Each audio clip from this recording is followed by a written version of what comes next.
Sziasztok! Szeretem a könnyedén elkészíthető kenyérféléket. Ez a meleg szendvics sütőben sült kalács tészta pont ilyen.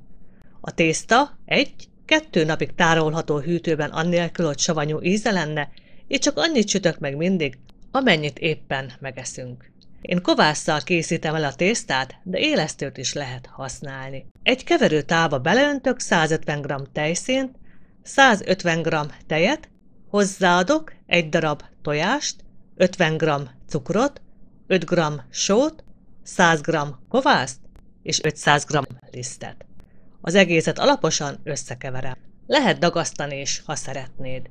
Én csak összeszoktam keverni, és pár perc pihentetés után még egy kicsit átmozgatom a tésztát, így nagyon szépen összeáll. Én ezt a tésztát este készítettem össze, és másnap ebédre fogom megsütni. A tésztát az esti összekészítés után letakarom, majd reggelig a konyhapulton kell. Nálam nincs meleg a házban, így nem fog túlkelni a tészta, de ha nálad 20 fok feletti a hőmérséklet, akkor érdemesebb kevesebb kovászt hozzáadni. A tészta nagyon szépen megkelt, csodálatosan bubis lett, tele van élettel, öröm ránézni. Egy vízzel lespriccelt vágódeszkára kiborítom a tésztát és kicsit megnyújtom. Ezt követően elvágom annyi darabra, ahány kis kalácsot szeretnék. Illetve függ a szendvics sütő méretétől is. Én általában 8-10 darabra szoktam elvágni, mert így jó méretű kalácskaim lesznek, és rendesen át is tudnak sülni. A tésztából cipókat formázok egyszerű gömbölyítéssel.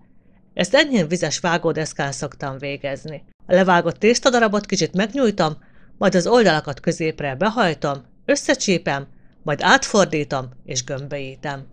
Én ezt reggel csináltam meg, majd enyhén olajozott tálcán ebédig a hűtőben volt. Lehet közvetlenül formázás után is sütni, de érdemes vele várni minimum fél órát. Amennyiben nedvesnek érzed a tésztát, akkor lehet lisztezett felületen is formázni. A meleg szendvics sütőt kicsit bekenem olajjal vagy vajjal, majd bekapcsolom, és mikor felmelegedett, akkor beleteszek 2 darab bucit. A szendvics sütő tetejét ráhajtom, de nem nyomom rá, így nem nyomódik össze a tészta. Van, amikor nincs formázásra időm, ilyenkor ki sem veszem a tésztát a keverőtálból, amiben kelt, hanem csak lecsépek belőle, amennyit meg akarok sütni, és formázás nélkül teszem a sütőbe. Nem lesz olyan szép sütés után, de az íze ugyanolyan finom lesz.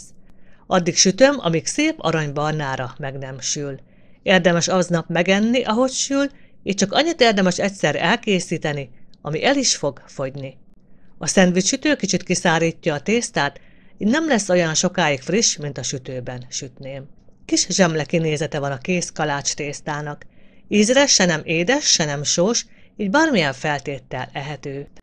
Ti szoktatok szendvics sütőben kovászos tésztát sütni? Köszi, ha megírjátok. Jó étvágyat hozzá, kipróbáljátok. További szép napot, sziasztok!